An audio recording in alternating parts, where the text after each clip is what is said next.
He's dead, Xion. Our friend is dead. We're fighting this damn war to keep people alive! Yeah, you're right. This is a war. Did you just realize that? Hello everyone, it's Caslo. I'm here to give you my first impressions of Tales of Arise after playing it for about 15 to 20 hours. If you want the TLDR without the rest of the video, it's great. You should go out and get it immediately. It's utterly enjoyable.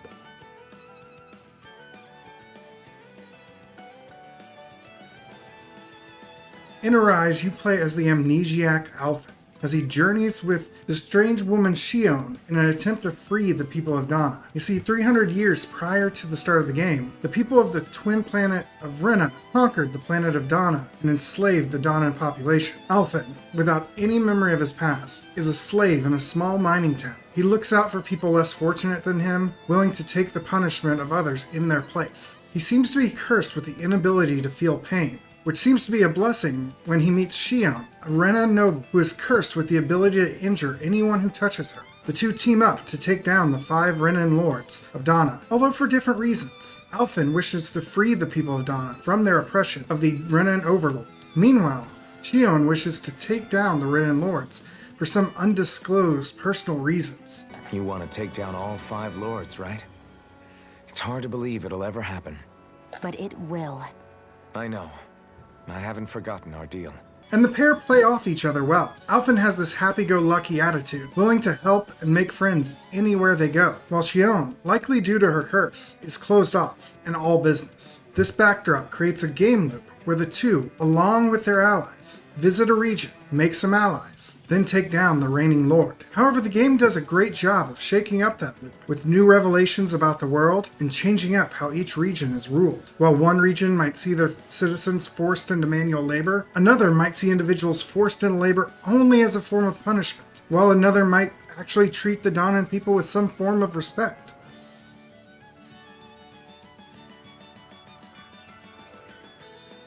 Alphen and his allies explore the world of Dahna by exploring different zones, where they can collect resources like herbs, fruits, and ore, and encounter enemies. The game is not exactly open world, but instead consists of connected zones that require loading screens between each. On the PS5, I've never found these loading screens to be long at all, but I can't speak to older generation consoles. In battle, you enter a separate arena where you take on monsters and enemies. Each character has their own fighting style, from melee sword swinging to ranged gunplay or spellcasting. You attack enemies with normal attack swings and by using arts to build up combos. However, your arts are limited to how much AP you have, which is replenished by either not using arts for a little while and by doing normal attacks. However, this combo system is not how you will normally be defeating enemies. Instead, damage is really done through either downing or breaking enemies.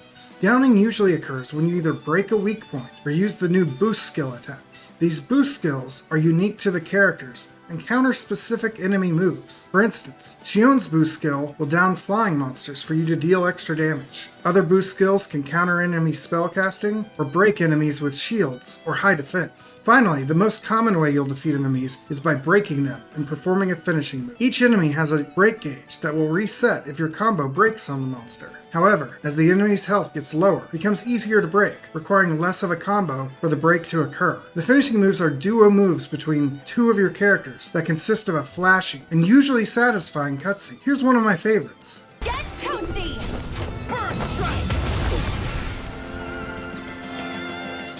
In addition to a traditional experience point leveling system, character growth is accomplished through spending skill points. These can be used to purchase new spells and skills, new mobility options like additional jumps or dodges, or boosting certain stats or recharge rates. For instance, you can purchase skills that will make your boost skills do more damage or recharge quicker. The biggest change in gameplay in Arise compared to other Tales of games, and other games in general, is the CP system. CP is a currency used for 2 different things. First, you use CP to cast healing spells in and out of battle. Second, you can use CP to use certain actions in exploration, such as healing an injured person or using a skill to break a barrier blocking your path. CP can be replenished either by resting at a campsite or through using certain very expensive items. So exploration of new dungeons is largely limited by how far you can get before you start to run out of CP and have to backtrack to rest. Speaking of resting, when you rest, you have an opportunity to cook meals for your party using items you have collected in the world. These meals have a variety of effects, from healing after battle, increased attack or defense, and even increased experience. Towns and campsites also have merchants where you can purchase new armor and items, or craft new weapons. Crafting requires you get certain item drops from enemies or gathering in the world. Drop rates can be low on some of these items, leading to backtracking to farm the item drops from several runs through the area. Also, and a warning for anyone still early in the game, don't sell your old weapons as you replace them. These old models will be needed for crafting new weapons later in the game.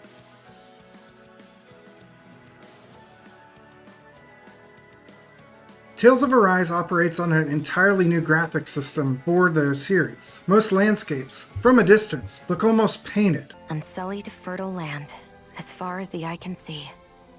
That's beautiful.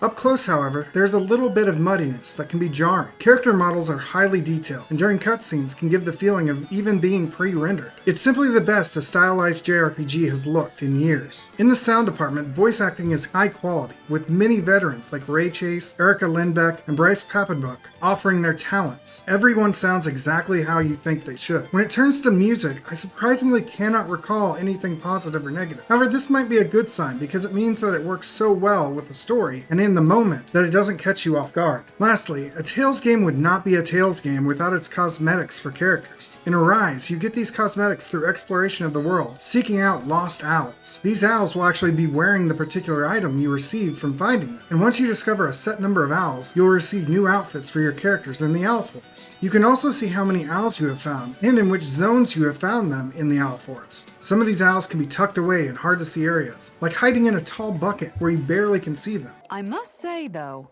we've found quite a number of owls.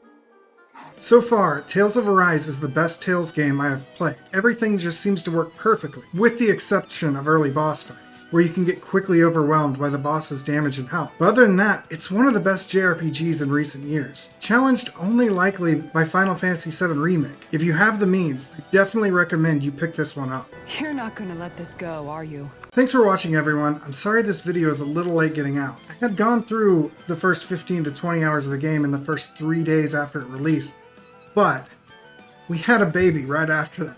And my time has largely been taken over by taking care of him. But we're back on track now. I'm going to still be spending some time with him. I can hear him crying in the other room, so I've got to go take care of that. But if you're new here, please subscribe. Then you'll get to see all my videos as they come up. And if you enjoyed this video, give it a like to help the YouTube algorithm. That said, I also have some links in the description below for my social channels, as well as my Twitch channel if you want to give me a follow and watch whenever I can stream some game. With that said, I need to get back to the wife, and I'll talk to you guys later. Take care.